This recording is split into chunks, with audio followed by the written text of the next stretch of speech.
الحمد لله رب العالمين والصلاة والسلام على سيدنا وحبيبنا محمد وعلى آله وأصحابه أجمعين. فضل العشر الأوائل من ذي الحجة. ذي الحج மாதத்துடைய முதல் 10 நாட்களில் சிறப்புகள். கண்ணியத்துக்குரியவர்களே, அல்லாஹ் ரப்புல் ஆலமீன் இந்த சமூகத்திற்கு செய்த மிகப்பெரிய அருள் என்னவென்றால், அல்லாஹ் ரப்புல் ஆலமீன் நன்மையான மாதங்களையும் நன்மையான நாட்களையும் நன்மைகளை அதிகப்படுத்தி தரக்கூடிய விஷயங்களையும் தீமைகளை அளிக்கக்கூடிய காரியங்களையும் அல்லாஹ் இந்த சமூகத்துடைய வாழ்நாளை அல்லாஹ் சுருக்கி இருந்தாலும் அந்த வாழ்நாளுக்குள் அல்லாஹ் அதிகப்படுத்தி தருகின்றான். ரமதான் முடிந்தால் அடுத்த நன்மைகள், அந்த மாதம் முடிந்தால் அடுத்த நன்மைகள் என்று அல்லாஹ் ரப்புல் ஆலமீன் ஒவ்வொரு மாதமும் சில நாட்களை அல்லாஹ் கணக்கிட்டு அந்த நாட்களில் அல்லாஹ் ரப்புல் ஆலமீன் அருள் செய்து மூமின்களுடைய ஈடேற்றத்திற்கு அல்லாஹ் ரப்புல் ஆலமீன் உதவி செய்கின்றான்.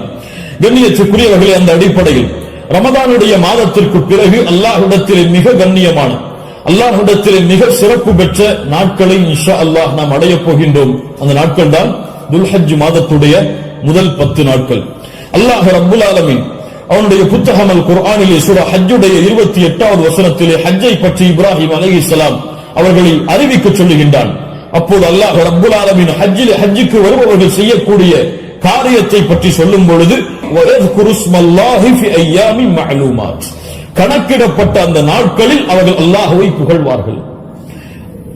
இமாம் இப்னு அப்பாஸ் ரலியல்லாஹு அன்ஹுமா கணக்கிடப்பட்ட நாட்களில் அல்லாஹ்வை புகழ்வார்கள் என்று அல்லாஹ் கூறுகிறானே, அந்த கணக்கிடப்பட்ட நாட்கள் எதுவென்றால் ஐயாமுல் அஷ்ர் அல்-அவாயில் மின் துல் ஹிஜ்ஜா, துல்ஹஜ் மாதத்துடைய முதல் 10 நாளைத்தான் அல்லாஹ் இங்கே குறிப்பிடுகிறான் என்று இப்னு அப்பாஸ் ரலியல்லாஹு அன்ஹுமா அவர்கள் சொன்னார்கள். அல்லாஹ் ரப்புல் ஆலமீன் சூரத்துல் ஃபஜ்ரை ஆரம்பம் செய்கிறார். வல் ஃபஜ்ர் வ லயாலின் அஷ்ர். அந்த 10 நாட்கள் என்று அல்லாஹ் ரப்புல் ஆலமீன் சத்தியம் செய்கிறானே, அது என்னவென்று முஃபஸ்ஸிர்கள் எல்லோரும் விளக்கம் சொல்லும் பொழுது அந்த நாள் துல்ஹஜ் மாதத்துடைய முதல் 10 நாள் என்று பெரும்பான்மையான அறிஞர்கள் விளக்கம் சொல்கிறார்கள். இந்த துல்ஹஜ் மாதத்துடைய முதல் 10 நாளுடைய சிறப்பை புரிவதற்கு அல்லாஹ்வுடைய தூதருடைய இந்த ஒரு ஹதீஸை அறிந்தாலே போதும், எமக்கு அது போதுமானது. இமாம் புகாரி ரஹிமஹுல்லாஹ், அபூ தாவூத் வ திர்மிதி போன்ற கிரந்தங்கள் எல்லாம் பதிவு செய்யப்படுகிறது. இப்னு அப்பாஸ் ரலியல்லாஹு அன்ஹு அவர்கள் கூறுவதாக, அல்லாஹ்வுடைய தூதர் ஸல்லல்லாஹு அலைஹி வஸல்லம் சொன்னார்கள், மா மின் அய்யாமின் அல் அமலு ஸாலிஹு ஃபீஹா அஹப்பு இலல்லாஹ் மின் ஹாதிஹில் அய்யாம், யானி அய்யாம் அல் அஷ்ர். அல்லாஹு அக்பர். அல்லாஹ்விடத்திலே நல்ல அமல்கள் செய்வதற்கு மிக விருப்பமான நாட்கள் இந்த அய்யாமுல் அஷ்ர், துல்ஹஜ் மாதத்துடைய முதல் 10 நாட்களை போன்று வேறு எந்த நாளும் கிடையாது. ரமதானுடைய இறுதி இரவுகள் அல்லாஹ்விடத்திலே மிக உயர்ந்தது. அல்லாஹ்விடத்திலே மிக உயர்ந்த 10 நாட்கள் துல்ஹஜ் மாதத்துடைய 10 நாட்கள் தான். ரமதானுடைய இறுதி 10 இரவுகள் அல்லாஹ்விடத்திலே மிக உயர்ந்த அந்தஸ்துடையது. அதைவிட ரமதானுடைய மாதத்திற்கு பிறகு துல்ஹஜ் மாதத்துடைய முதல் 10 நாட்கள் அல்லாஹ்விடத்திலே மிக உயர்ந்தது. இந்த ஹதீஸை சொன்னவுடன் சஹாபாக்கள் கேட்டார்கள், வலல் ஜிஹாது ஃபீ சபீலில்லாஹ், அல்லாஹ்வுடைய பாதையில் போராடுவதை விடவும் இந்த நாளிலே செய்யக்கூடிய அமல்கள் மிக உயர்ந்ததா? அல்லாஹ்வுடைய தூதர் ஸல்லல்லாஹு அலைஹி வஸல்லம் சொன்னார்கள், ஆம், வலல் ஜிஹாது ஃபீ சபீலில்லாஹ், அல்லாஹ்வுடைய பாதையில் போராடுவதை விடவும் இந்த நாளுடைய சிறப்பு மிக உயர்ந்தது. ஆனால் இல்லா ரஜுலுன் خرج بنفسه وماله فلم يرجع من ذلك بشيء, 2 அமல்களை தவிர அல்லாஹ்வுடைய பாதையில் ஒருவன் போராடுகிறான், அந்த போராட்டத்தில் தன்னுடைய செல்வம் அனைத்தையும் அளிக்கிறான், தன்னையும் அழித்துக் கொள்கிறான், இந்த 2 அமல்களை தவிர. இந்த 2 அமல்களுக்கு எதுவும் ஈடாகாது. இந்த 2ஐ தவிர மற்ற இருக்கக்கூடிய அனைத்து அமல்களை விடவும் இந்த துல்ஹஜ் மாதத்துடைய முதல் 10 செய்யக்கூடிய அமல்களுடைய அந்தஸ்து உயர்ந்தது என்று அல்லாஹ்வுடைய தூதர் முஹம்மது ரசூலுல்லாஹ் ஸல்லல்லாஹு அலைஹி வஸல்லம் சொன்னார்கள். ஏன் நம் ஹாஃபிஸ் இப்னு ஹஜர் அல்-அஸ்கலானி ரஹிமஹுல்லாஹ் அவர்கள் சொன்னார்கள், ஏன் இந்த 10 நாட்கள் சிறந்தது? அல்லாஹ் ரப்புல் ஆலமீன் அமல்களுடைய தாய்களை எல்லாம் இந்த நாட்களில் வைத்திருக்கிறான். வேறு எந்த நாட்களிலும் செய்ய முடியாத அமல்களை அல்லாஹ் இந்த நாளிலே வைத்திருக்கிறான். ஏன்? இந்த நாளில், இந்த 10 நாட்களில் அல்லாஹ்வை தொழலாம், இந்த 10 நாட்களில் அல்லாஹ்விற்கு நோன்பு இருக்கலாம், இந்த 10 நாட்களில் சதகா செய்யலாம், இந்த 10 நாளில் அல்லாஹ்விற்கு அறுத்து பலியிடலாம், இந்த 10 நாளில் வேறு எந்த நாளிலும் செய்ய முடியாத ஹஜ்ஜை நிறைவேற்றலாம். எல்லா அமல்களும் ஒன்று சேரக்கூடிய நாட்களாக இந்த 10 நாட்கள் இருப்பதால் அல்லாஹ்விடத்திலே அல்லாஹ்வுடைய கணக்கீட்டுடைய நாட்களில் இந்த நாட்களை போன்ற அந்தஸ்துடைய நாட்கள் கிடையாது என்று இமாம் ஹாஃபிஸ் இப்னு ஹஜர் அஸ்கலானி ரஹிமஹுல்லாஹ் அவர்கள் சொன்னார்கள். இந்த நாட்களில் நோன்பு வைக்கலாமா? இதில் வரக்கூடிய 10 நாளில் 10வது நாள் நோன்பு வைப்பது ஹராம். ஏன்? ஈதுடைய நாள். இந்த 10வது நாளை தவிர வரக்கூடிய 9 நாளும் நோன்பு வைப்பது சுன்னாவா? முஸ்லிம் ரஹிமஹுல்லா இல்மை தேடக்கூடிய மாணவர்கள் என்பதால் இந்த விளக்கங்களை கொடுக்கிறேன். முஸ்லிம் ரஹிமஹுல்லா அவர்கள் சொன்னார்கள், ஆயிஷா ரலியல்லாஹு அன்ஹா அவர்கள் கூறுவதாக, மா ரஅய்து ரசூலுல்லாஹி ஸல்லல்லாஹு அலைஹி வஸல்லம் ஸாயிமன் ஃபில் அஷ்ர் கத்து. கொஞ்சம் குழப்பமா இருக்கும், புரிய முயற்சி. அல்லாஹ்வுடைய தூதர் துல்ஹஜ் மாதத்துடைய முதல் 10 நாட்களும் ஒருபோதும் நோன்பு வைத்ததில்லை. யாருடைய அறிவிப்பு? ஹஃப்ஸா ரலியல்லாஹு அன்ஹா யார்? அல்லாஹ்வுடைய தூதருடைய மனைவிதான். நஸை போன்ற கிரந்தங்களில் சஹீஹான அறிவிப்பாக பதிவு செய்யப்படுகிறது, லம் யத ரசூலுல்லாஹி ஸல்லல்லாஹு அலைஹி வஸல்லம் சியாம திஸ்இல் ஹிஜ்ஜா. அல்லாஹ்வுடைய தூதர் ஸல்லல்லாஹு அலைஹி வஸல்லம் துல்ஹஜ் மாதத்துடைய முதல் 9 நாளும் எப்போதும் நோன்பு விட்டதில்லை. ஒரு ஹதீஸ் என்ன சொல்கிறது? இரண்டுக்கும் முரண்பாடு வருகிறது. இரண்டையும் மறுத்து விடலாமா? உலமாக்கள் இரண்டையும் எப்படி சேர்த்து புரிவது என்பதை சொல்லுகிறார். இல்மை புரிந்து கொள்வதுடைய அடிப்படை. எப்படி இரண்டையும் சேர்த்து பார்ப்பது? ஆயிஷா ரலியல்லாஹு அன்ஹா சொல்கிறார்கள், முதல் இரண்டு அடிப்படைகள் புரிவது. முதல் அடிப்படை, ஆயிஷா ரலியல்லாஹு அன்ஹா என்ன சொல்கிறார்கள்? அல்லாஹ்வுடைய தூதர் 10 நாளும் துல்ஹஜ் மாதத்திலே நோன்பு வைத்ததில்லை. ஏன் 10 நாளும் ஒருவரால் நோன்பு வைக்க முடியாது? ஏன்? 10வது நாளில் ஈத் வருகிறது. அதனால் அல்லாஹ்வுடைய தூதர் 10 நாளும் என்று சேர்த்து சொல்கிறார்களே தவிர முதல் 9 நோன்பு வைக்கவில்லை என்று ஆயிஷா ரலியல்லாஹு அன்ஹா சொல்லவில்லை. 10 நாளும் சேர்த்து நோன்பு வைக்கவில்லை என்று ஆயிஷா ரலியல்லாஹு அன்ஹா சொல்கிறார்கள் என்று புரிந்தால் இது சிறந்தது. அப்படியும் இல்லை என்றால் ஹதீஸ் கலையிலே ஒரு சட்டம் இருக்கிறது, கவுலுல் முஸ்பித் முகத்தமுன் அலா கவுலின் நஃபி. மறுக்கக்கூடியவருடைய சொல்லை விட உறுதிப்படுத்தக்கூடியவருடைய சொல்லுக்கு பலம் அதிகம். மறுப்பவர் மறதியில் மறுக்கலாம், அங்கு உறுதிப்படுத்துபவர் மறதியிலோ அல்லது இட்டுக்கட்டப்பட்ட நிலையிலோ உறுதிப்படுத்த மாட்டார். ஒன்று பார்க்காமல் இருக்கலாம். அல்லாஹ்வுடைய தூதருடைய வாழ்வில் அவர்கள் அதை பார்க்காமல் இருக்கலாம். அந்த நாளில் அல்லாஹ்வுடைய தூதர் ஆயிஷா ரலியல்லாஹு அன்ஹாவோடு இல்லாமல் இருந்திருக்கலாம். ஆனால் ஹஃப்ஸா ரலியல்லாஹு அன்ஹா உறுதிப்படுத்துகிறார்கள். உறுதிப்படுத்துபவர் மறதியில் உறுதிப்படுத்த முடியாது, உறுதிப்படுத்துபவர் பார்க்காமல் உறுதிப்படுத்த முடியாது. அதனால் இந்த சட்டத்தின் அடிப்படையிலும் அல்லாஹ்வுடைய தூதர் 9 நாள் நோன்பு வைத்தார்கள் என்ற ஹதீஸ் தான் உயர்ந்த தரமுடையது என்று ஹதீஸ் கலையுடைய அறிஞர்கள் விளக்கம் சொல்லுகிறார்கள். அதனால் சட்டம் என்னவென்றால் 9 நாளும் நோன்பு வைப்பது சுன்னா. யாருக்கு இயலுமோ யாருக்கு முடியுமோ அவர்கள் துல்ஹஜ் மாதத்துடைய முதல் 9 நாட்களும் நோன்பு வைப்பது சுன்னா. 10வது நாள் நோன்பு வைப்பது ஹராம். நோன்புடைய சிறப்புகளை பற்றி நமக்கு தெரியும். அல்லாஹ்வுடைய பாதையில் ஒருவர் அல்லாஹ்வுடைய முகத்தை நாடி ஒரு நாள் நோன்பு வைத்தால் பஅதல்லாஹு வஜ்ஹஹு அனின் நாரி 70 ഖരീஃபா. ഖരീஃபா என்றால் ஆம். அல்லாஹ்வுடைய தூதர் ஸல்லல்லாஹு அலைஹி வஸல்லம் சொன்னார்கள், அல்லாஹ்வுடைய பாதையில் அல்லாஹ்வுடைய முகத்தை நாடி ஒருவர் ஒரு நாள் நோன்பு வைத்தால் அல்லாஹ் ரப்புல் ஆலமீன் அவருடைய முகத்தை நரகத்தில் இருந்து 70 ஆண்டுகள் தூரமாக்குகிறார். அல்லாஹ் அக்பர். அல்லாஹ் ரப்புல் ஆலமீன் அந்த பாக்கியத்தை நமக்கு கொடுப்பானாக. அல்லாஹ்வுடைய தூதர் ஸல்லல்லாஹு அலைஹி வஸல்லம் துல்ஹஜ் மாதத்துடைய முதல் 10 நாட்களில் வரக்கூடிய யௌம் அரஃபா, அரஃபாவுடைய தினத்துடைய சிறப்பை பற்றி சொன்னார்கள். மா மின் யௌமின் அக்ஸர மின் அய்யுதிகல்லாஹு ஃபீஹி அப்தன் மினன் நார் மின் யௌமி அரஃபா. அல்லாஹ் ரப்புல் ஆலமீன் அதிகமான நரக விடுதலையை கொடுக்கக்கூடிய நாள் அது அரஃபாவுடைய நாள் தான். அரஃபாவுடைய நாளில் அல்லாஹ் முதல் வானத்திற்கு வருகிறான். எப்படி வருகிறான்?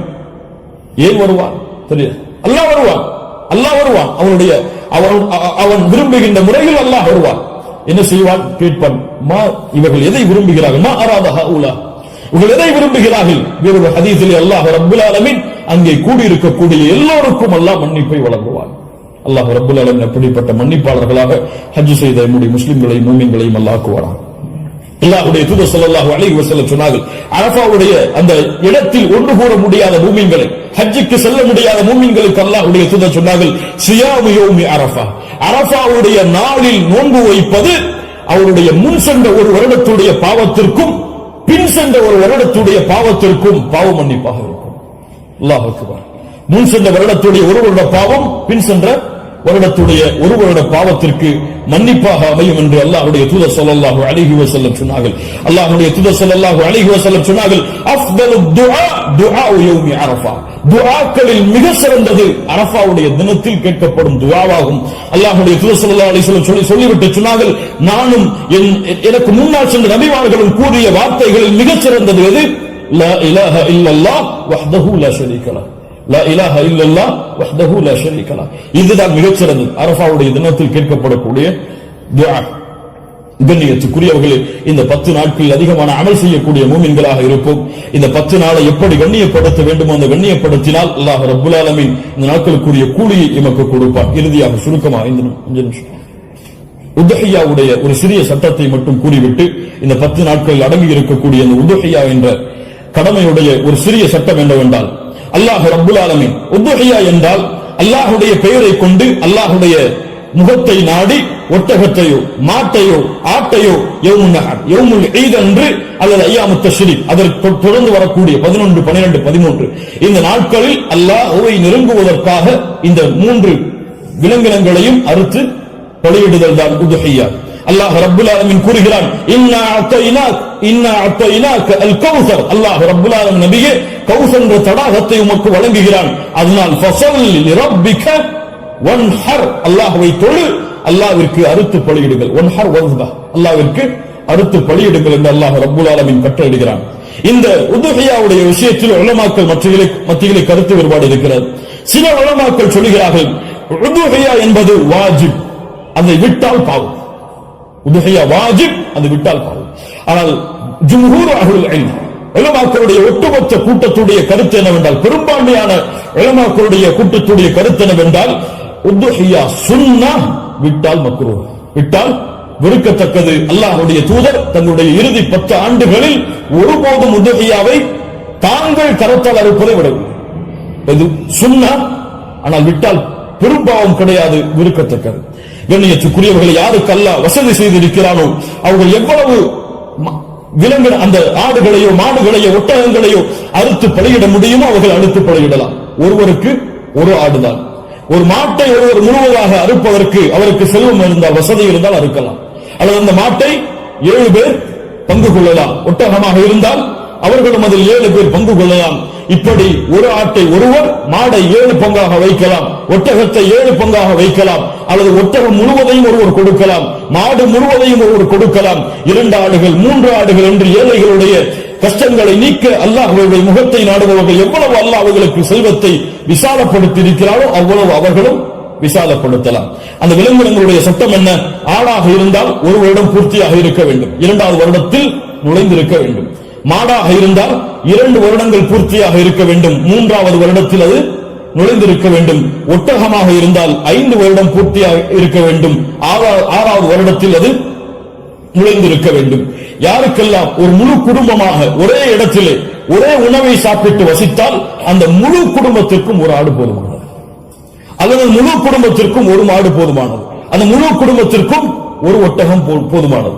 ஒரு குடும்பம் மொத்தமாக ஒரே இடத்திலே ஒரே உணவை சாப்பிட்டு இருந்தால், தனித்தனியாக வேறு வேறு உணவுகளை வைத்திருந்தால் அவர்கள் தனித்தனியாக உதுஹியாவை அவர்கள் கொடுக்க வேண்டும். கண்ணியத்துக்குரியவர்கள், இந்த முறையில் இந்த வணக்க வழிபாட்டை செய்வதற்கு அல்லாஹ் நமக்கு உதவி செய்வானாக. லை யனாலல்லாஹு லுஹூமுஹா வலா திமாஉஹா, இதனுடைய மாமிசங்களோ இரத்தங்களோ அல்லாஹ்வை சென்றடைவதல்ல. வலாக்கின் யனாலுஹு தக்வா மின்கும், உங்களுடைய உள்ளத்தில் இருக்கக்கூடிய தக்குவாதான் அல்லாஹ்விடத்திலே சென்றடைகிறது. கண்ணியத்துக்குரியவர்கள், நபி இப்ராஹிம் அலைஹிஸ்ஸலாம், இஸ்மாயில் அலைஹிஸ்ஸலாம் அவருடைய தியாகத்தை நினைவு கூறும் பொருட்டு இப்ராஹிம் அலைஹிஸ்ஸலாம் தன்னுடைய மகனை அல்லாஹ் அறுக்க கட்டளையிட்ட போது, நான் அறுக்க தயாராகிறேன் என்று இப்ராஹிம் அலைஹிஸ்ஸலாம் அல்லாஹ்விற்காக தன்னுடைய அல்லாஹ்வுடைய கட்டளையை ஏற்க துணிந்ததை போன்று, யா அல்லாஹ் நீ கூறினால் எதையும் செய்வதற்கு நான் தயார் என்ற தன்மையை வெளிப்படுத்துவதற்கு தான் இந்த யௌமுன் நஹர், யௌமுல் ஈதுடைய தினத்தில் ஆடுகளையோ மாடுகளையோ ஒட்டகங்களையோ அறுக்கக்கூடிய கட்டளை அல்லாஹ் கொடுத்திருக்கிறார். இது ஒரு சடங்காகவோ சம்பிரதாயமாகவோ இல்லாமல் அல்லாஹ்விற்காக செய்யப்படக்கூடிய வணக்க வழிபாடாக எண்ணி இன்று நியத்து வையுங்கள். அல்லாஹ் எனக்கு கொடுத்த செல்வத்தின் அடிப்படையில் இன்ஷா அல்லாஹ் இதை நான் விசாலப்படுத்துவேன். என்னால் எவ்வளவு முடியுமோ அவ்வளவு அல்லாஹ்வுடைய பாதையில் அறுத்து பலியிட்டு ஏழைகளுக்கும் நானும் அதிலிருந்து உண்பேன். கண்ணியத்துக்குரியவர்களை, சிறந்தது என்னவென்றால் நாம் வாழக்கூடிய இடங்களில் அறுத்து பலியிடுதல் தான் சிறந்தது. நாம் வாழாத ஊர்களில் அறுத்து பலியிடுதல் சிறந்தது கிடையாது, உலமாக்களுடைய குர்ஆன் சுன்னாவுடைய ஆதாரங்களின் அடிப்படையில். அதனால் நாம் அறுத்து முழுவதுமாக நாம எடுத்துக் கொள்ளலாம், அல்லது ஏழைகளுக்கு முழுவதுமாக கொடுக்கலாம், உறவினர்களுக்கு முழுவதுமாக கொடுக்கலாம். இதில் ஹதீஸ் அடிப்படையில் தெளிவான ஆதாரங்கள் எவ்வளவு பங்குகளை வைக்க வேண்டும் என்பதற்கு கிடையாது. ஆனால் 3 பங்காக வைத்து கொடுக்கப்பட வேண்டும் என்பது ஹதீஸ் கலையிலே ஹதீஸிலிருந்து இஜ்திஹாத் அதை ஆய்வு செய்து முடிவெடுத்த உலமாக்கள் இப்னு கையிம் போன்றவர்கள் 3 பங்காக அதை வைத்து பங்கிட வேண்டும் என்று விளக்கம் சொல்கிறார்கள். இன்ஷா அல்லாஹ் அதுவும் சிறந்ததுதான். ஒரு பங்கு எமக்கு, இன்னொரு பங்கு உறவினர்களுக்கு, இன்னொரு பங்கு ஏழைகளுக்கும் கொடுத்து உதவலாம். அல்லது பங்குகள் முழுவதுமாக ஏழைகளுக்கும் கொடுக்கலாம். அதிலிருந்து நாமும் முழுவதுமாக சாப்பிடலாம். இதில் எந்த தவறும் கிடையாது. அல்லாஹ் ரப்புல் ஆலமீன் இன்னும் விளக்கங்கள் உங்களுக்கு தேவை இருந்தால் உலமாக்களை அணுகி அதை கேட்டுக்கொள்ளுங்கள். அல்லாஹ் ரப்புல் ஆலமீன் இந்த இறுதி 10 நாட்களை கண்ணியப்படுத்தக்கூடிய இந்த இறுதி 10 நாட்களில் அதிகமான அமல்களை செய்து அல்லாஹ்வுடைய பொருத்தத்தை பெறக்கூடிய நல்மக்களாக அல்லாஹ் ரப்புல் ஆலமீன் என்னையும் உங்களையும் ஆக்கி அருள் புரிவானாக. அஸ்ஸலாமு அலைக்கும் வரஹ்மத்துல்லாஹி